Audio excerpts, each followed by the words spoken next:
إزاي أقدر أعلم ابني أو بنتي فكرة السيفتي نتوركينج أو دوائر الأمان أو شبكة الأمان؟ أول حاجة محتاج أعرف ابني أو بنتي يعني إيه أمان، فأقول له إيه رأيك فاكر لما كنا بنخش بالليل نقرأ الحدوتة وأنت في حضني بتحس بإيه؟ يقول لك آه ببقى قاعد متعلق بيك ومبسوط، الشعور ده اسمه أمان. أو فاكر لما كنت معايا في البول كنت خايف إنك تغرق أو تشرب مية فتعلقت في رقبتي، تمام، وكنت مطمن وأنت بتعوم، الشعور ده اسمه أمان.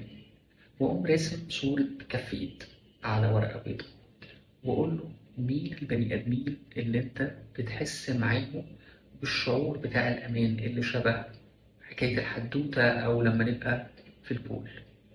فممكن يقول لي ماما، بابا، تيتا، جدو.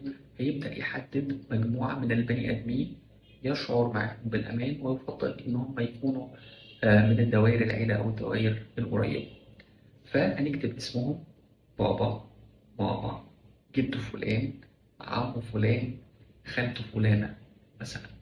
فأبدأ أتكلم معاه بشكل واضح إنه في حال إن تفقد هذا الشعور أو تحس إنك منزعج أو تحس ببعض العلامات الجسدية الغير مريحة، زي إن ضربات قلبك تبقى سريعة، زي إن في وجع في معدتك أو إنك عاوز ترجع، أو إنه في مكان أو شخص مش عاوز تروح عنده أبدا، فورا تروح تكلم واحد من دوائر الأمان دول.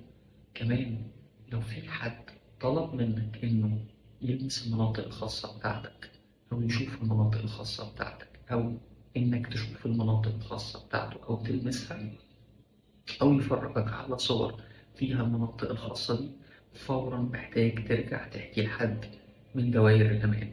ده بيحمي ولادنا من التحرش. ربنا يحفظهم جميعا من خطر التحرش.